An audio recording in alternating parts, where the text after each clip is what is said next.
Solidity is a programming language, and like any other language, it has the potential to have security vulnerabilities.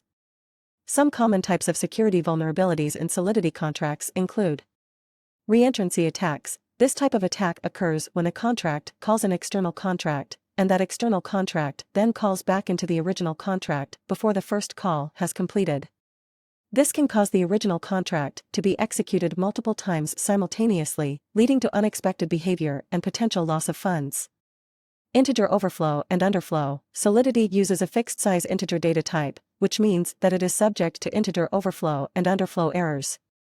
These occur when an integer value is increment or decrement beyond the maximum or minimum value that can be represented by the data type, causing it to wrap around to the opposite end of the range. This can lead to incorrect calculations and potential loss of funds.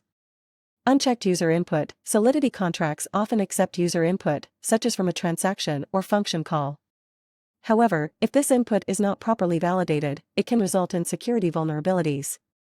For example, if user input is used to calculate the amount of funds to transfer, and the input is not checked for validity, an attacker could potentially send a maliciously crafted input that results in the transfer of more funds than intended.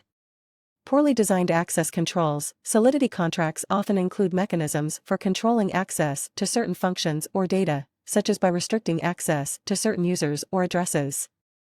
However, if these access controls are not designed properly, they can be bypassed by attackers, allowing them to execute functions or access data that they should not have access to.